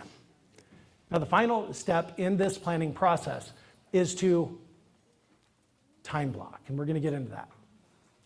Yet not only will you end up with a one-page simple business plan that you can review in less than 5 minutes, know exactly what you need to do, you've also started creating a future organizational chart if you choose to leverage through people. Yeah. Let me explain. The expectation, now let's think about a hierarchy org chart. Okay? Generally speaking, that top circle, it would say something like CEO, founder, chairman of the board, president, something like that. Rather, let's take the E from the ETA, the expectation. Again, that's you. That's you on your organizational chart. You're at the top of this hierarchy org chart, and you represent the vision of your organization. Now, your key direct reports are going to be, say, your target 1 position. This could be a lead listing specialist, where you assign that target to them. Your second target might be a lead buyer agent, and you assign that target to them. And then target 3 would be an operations manager. Somebody's going to help you with the logistics, the technology, the refining of the database and everything else. Now, the best part about their job is that it's their job. You with me? You can't take it back from them. You can't do it for them. So it's up to them to go out and find the right talent and hire them to your organization, and they'll hire the people within their respective departments to help you just crush it with real estate sales. So building a hierarchy org chart if you choose to build a business. Now, next step, let's get into the monthly and weekly business plan. Let's turn to pages 7 and 8. Now, at the top of the document, you're going to just outline your expectation and your target positions. Okay? Meaning I'm going to close 10 transactions, 5 buyers, 5 listings, this sales volume, this GCI. You do that at the top of the form. This would be for the month of, and since we're entering December here soon, for the month of December. In the middle section of this document, you're going to outline your monthly tasks. Now, remember the ETA, your annual business plan, those far right margins, there's the by who and by when. So anything that's due in the month of December is going to hit the middle section of your monthly tasks. Does that make sense? Okay, so anything on, by the way, your monthly tasks, let's agree, they should be dictated by your annual business plan. Y'all with me? So your annual business plan tells you what goes in the monthly section. Now, based on the monthly tasks, you're then going to break it down to even a further, granular level for the sake of clarity and accountability. So what do you need to do in week number 1 versus week number 2, 3, and 4 to accomplish your monthly tasks? Let me share a simple example with you. Okay, in the month of December, I want to engage with a new CRM platform, okay? I'm dissatisfied with the one I'm using. I'm not getting any leads from it. I'm going to jump ship over to a new CRM and digital marketing platform. That becomes my monthly task for December. Y'all with me? Okay, so week number 1, I'm going to go say to Lab Coat Agent or the Icon Coaching community on Facebook, and I'm just going to post the question, what is the best CRM and digital marketing tool for agents today? You're going to get hundreds of comments back from people. You narrow it down to the top 3. Also in week number 1, you're going to schedule demos on the top 3 CRM recommendations for week number 2. So week number 2, you're going to complete your demos, you're going to analyze all 3 platforms, and you're going to make a decision. So in week 2, you're also going to engage with a new CRM. Week number 3, you're going to export all the data from your previous CRM into the new CRM, and you're going to go engage in 5 hours of training. Week number 4, you're going to build out 3 different automations, one for buyers, one for sellers, one for investors, and you're going to engage in 5 hours of training on the CRM. See, what this does, guys, is it takes this high-level, really complex issue that we tend to procrastinate around and breaks it down into step by step. Week 1, I'm going to do this. Week 2, I'm going to do that. Week 3, I'm going to do this, right? It's kind of like project management, taking a Six Sigma approach to accomplishing what you need to accomplish in the time frame you desire to do that. Now, once you've outlined all your monthly tasks and you've broken it down into week 1 action, week 2, 3, and 4, when you take action, you cross those things off the list in week 1, 2, 3, and 4, then you automatically cross off all your monthly tasks in the process. Do you guys see how easy this could actually be? Can you see how it cuts through the complexity and provides you with clarity? Now, the final step in the process is to time block the tasks. If it's not in your schedule, so you time block the task, hold yourself accountable, or better yet, have an accountability buddy, a coach, a mentor, whatever, that's going to help make sure that those things get done. All right, 3 reasons realtors become realtors in the first place. Number 1, freedom. Man, I don't have a boss. I do what I want, when I want. Feels good. Total autonomy, right? Flexibility. Oh, my child's sick, I just leave. I don't need to do lead generation today. I'll just go pick him up from school and take him home, make some chicken noodle soup, and relax. We want flexibility. Oh, you want to go golfing on Friday? Let me clear my schedule. No problem. And of course, financial wealth, because every realtor you know is just loaded, am I right? Of course they are. Now here's the challenge. Most people choose freedom and flexibility first, and they never get around to financial wealth.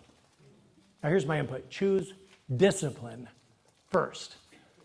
And yet it's not discipline in all things, it's discipline in just a handful of things, guys. Just a handful of things. Now I know these words kind of sound like it's an oxymoron, like they don't belong in the same sentence, yet discipline creates freedom, flexibility, and financial wealth. So apply discipline to the point of habit formation. Now, like I said, it's not discipline in all things, just a handful of things. I want to talk to you about Pareto's principle just real quick. Pareto's principle, the 80-20 rule. Many of you are familiar. To me, it's as true as the law of gravity. 20% of your actions will yield at least 80% of your results. So there's 20% work, dollar productive work, and there's 80% work, non-dollar productive work. Now the 80%, sure, it still needs to be done, but it doesn't move the needle for your production. Those of you who figure out how to give an inordinate amount of your time to the 20% tasks are the ones that's going to double, triple, maybe even quadruple your production in 2025. So here they are. There's just 5 things. Number 1 is practice. Now, I don't care if you're a 35-year veteran of this industry. Let's agree that practice isn't something we did, it's something we do on a repetitive basis. By the way, the easiest way to practice is to teach somebody else how to say what they need to say. When you teach somebody, you learn more than the student, okay? Number 2, lead generation. Proactive outreach. Number 3 is lead follow-up, and there are 2 separate categories. So many agents, they think lead follow-up is lead generation. It's not. Lead generation is new blood coming into the database, okay? Lead follow-up are those people that have already raised their hand, maybe they attended an open house, filled out a web form, whatever that is. So 2 separate categories. Now those 3 things lead to the next 2 on the 20% job description list, which is going on more appointments, and finally negotiating contracts. Now these are the only 5 things that are dollar productive in real estate sales. By the way, this also relates to agent attraction for those of you who want to build a revenue share organization. Now to me, the first 3 things are AM tasks. Do it in the morning hours. Now that leads to the PM tasks, more appointments, more contracts to negotiate. Now we think about Stephen R. Covey's time management quadrants, where at the top we have important, down at the bottom we have not important. On the left side, we have urgent. On the right side, we have not urgent. And where they intersect creates the quadrants. So upper left, important and urgent. Upper right, important, not urgent. This is creating the new brochure on your brand new listing, right? Not important and urgent, meaning that we perceive it to be urgent, yet it's really not important. How many of you have fallen victim to that? Doing something that's not important because we think it's urgent. Oh, my friend just tagged me on Facebook. Boom, let me spend 15 minutes on Facebook going through that. We perceive it to be urgent. It's not important. Not important and not urgent. And I see most agents, they spend most of their time in the lower sections, let's be honest. Now, there are so many things that you could or should be doing in your real estate sales practice, right? Like checking your email. Which category should that go into? What do you think? Important, not urgent. I totally agree. I think the mistake a lot of agents make is they open their email inbox first thing in the morning. That's the first thing they do. Now, the moment you open your email inbox, you've now made a conscious decision to begin managing everybody else's priorities instead of your own. I promise you, your priority is not in your email inbox. It's not. Oh, Shon, you don't understand. I just got an offer on one of my listings. They just emailed it to me. It's important and urgent. Is it? No, is it? After you finish your test. Good job. After you finish your 20% tasks. Yes.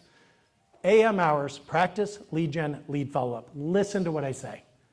Because those of you who just time block, say from 8 a.m. to 12 p.m., and you focus on those three things and those three things alone, you are going to double, at least double your production in 2025. At 12 o'clock, I don't give a crap what you do. Seriously, go home and sit on the couch and binge watch your favorite show on Netflix. Seriously. Yet here's the simple truth. You won't have time to do that because you'll have more appointments and more contracts to negotiate. Anything can wait until after 12 o'clock. There is no such thing as a real estate emergency. Yet so many times we treat it like it is.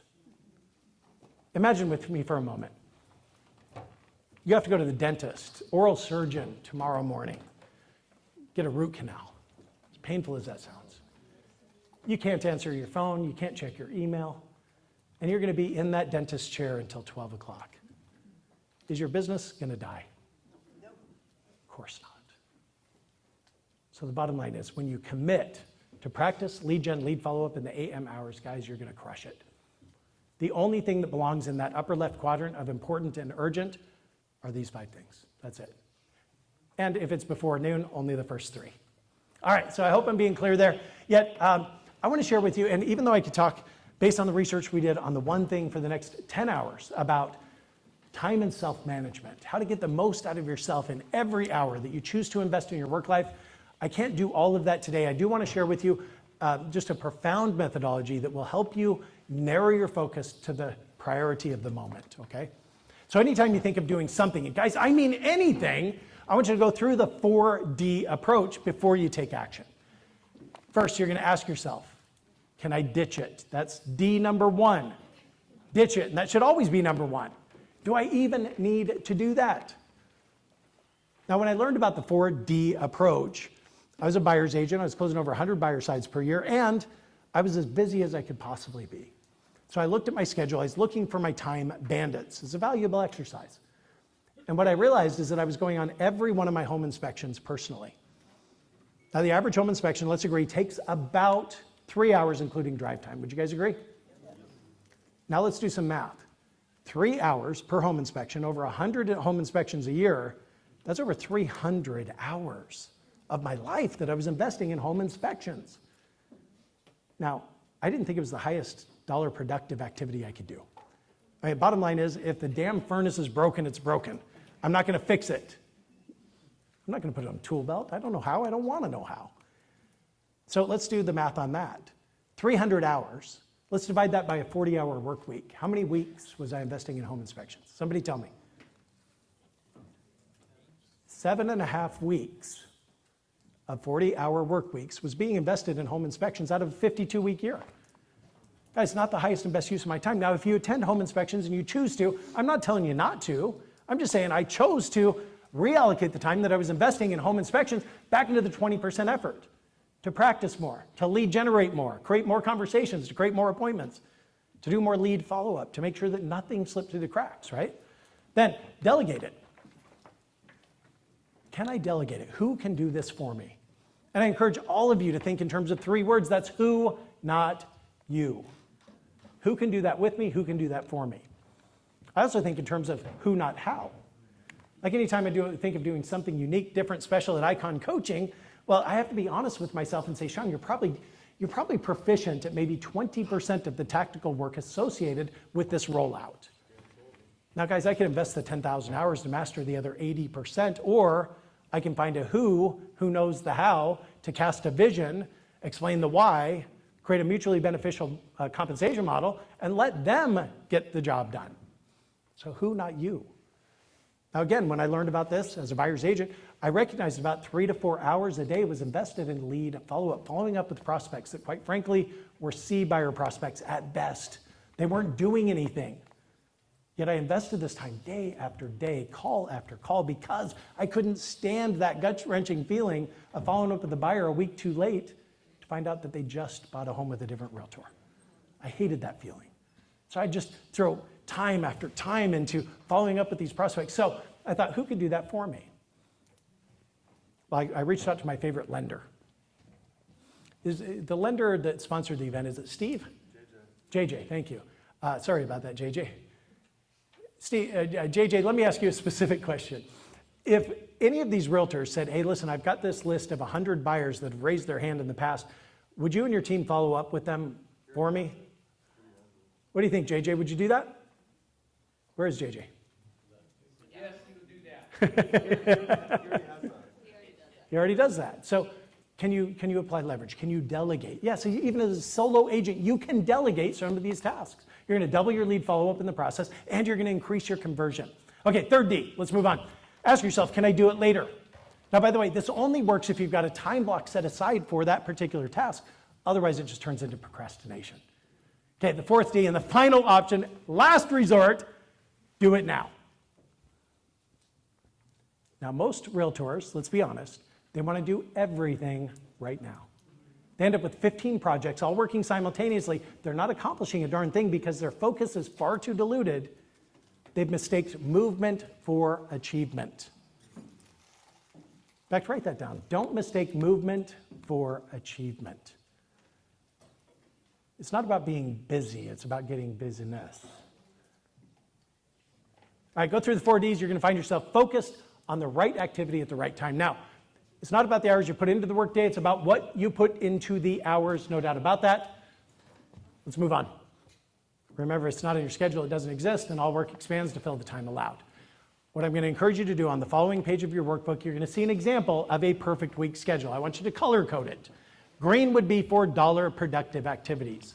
The 5 things we talked about: practice, lead gen, lead follow-up, go on appointments, negotiate contracts. Yellow are things you're currently doing that you would love to hand off to somebody else in the future.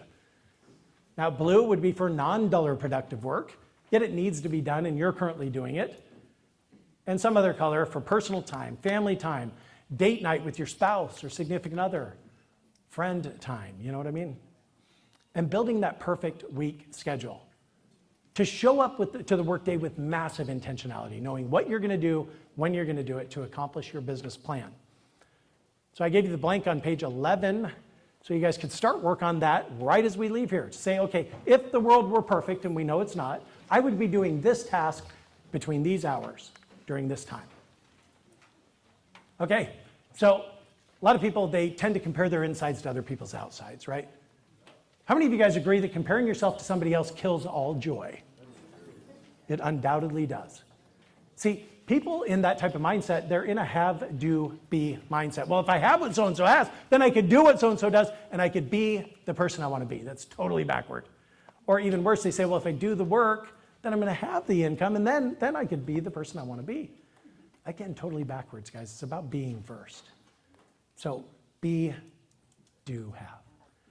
I want you to do some self-exploration. I want you to discover who you must be to do what you need to do to have what you choose to have.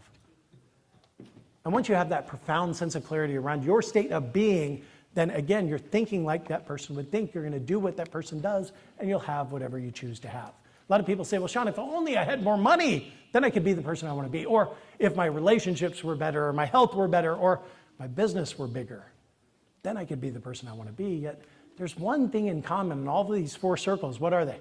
Or what is it? Yeah, it's you. You're at the core of that. If you want more money, better relationships, better health, or a bigger business, well, you get to get better. Guys, in order to get to better, we must get to different. Identifying who you must be, I think, is step number one. So again, the ultimate success formula, long-term vision. Do the exercise. I think it's on pages 4 and 5 or 6 in your workbook. Second, build out, flesh out your annual business plan. Break it down to your monthly targets on the ATA, stands for Accountability for Targets and Actions. Go further, break it down into weekly actions. Then finally, time block the activities. When you follow this very simple methodology, which, by the way, I've taught to the top producing agents, teams, and brokerages on the face of the planet. It even transcends industry type. I've consulted for organizations like McDonald's and Panasonic, FedEx, Sport Clips, Genentech, Pepsi, GMC, just to name a few of those organizations. The methodology works for them. It works for me. Guys, I promise you it's going to work for you. All right, now there's 3 things you can control, and we're going to wrap up here in about 5 minutes, okay? 3 things you can control in real estate.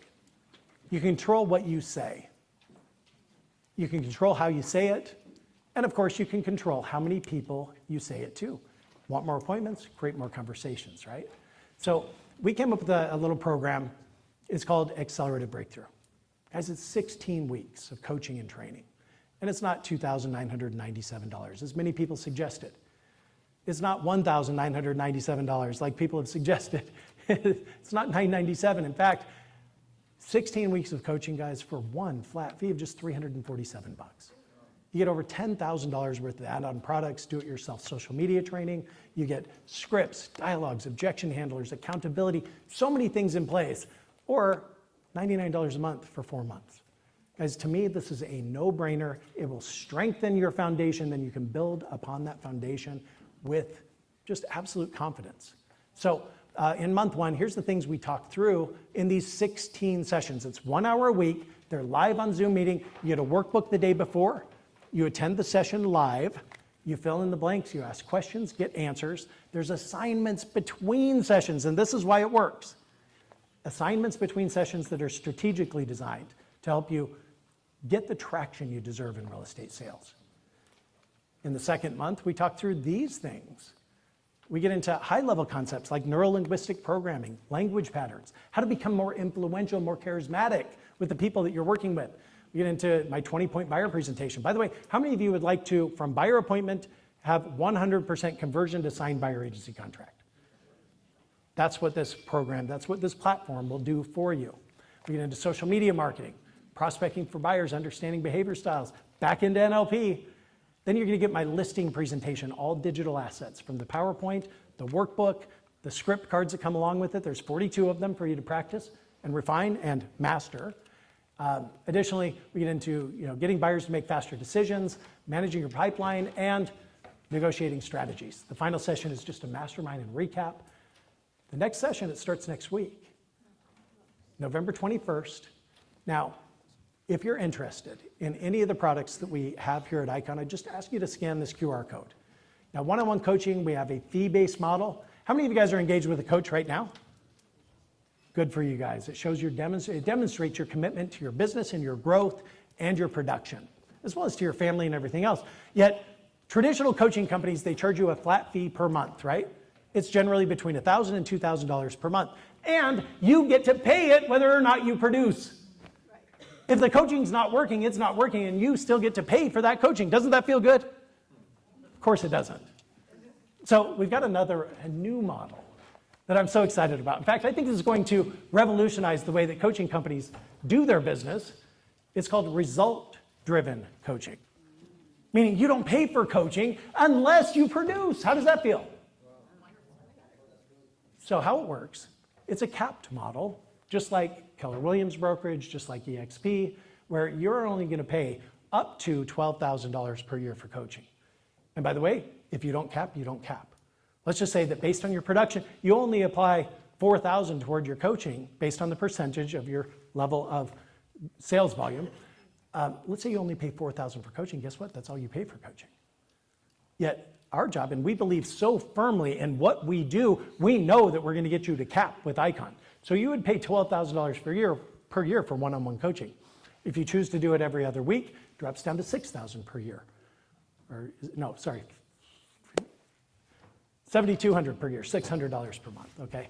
So that's what it works out to be, but it's results driven. You don't pay for coaching unless you produce.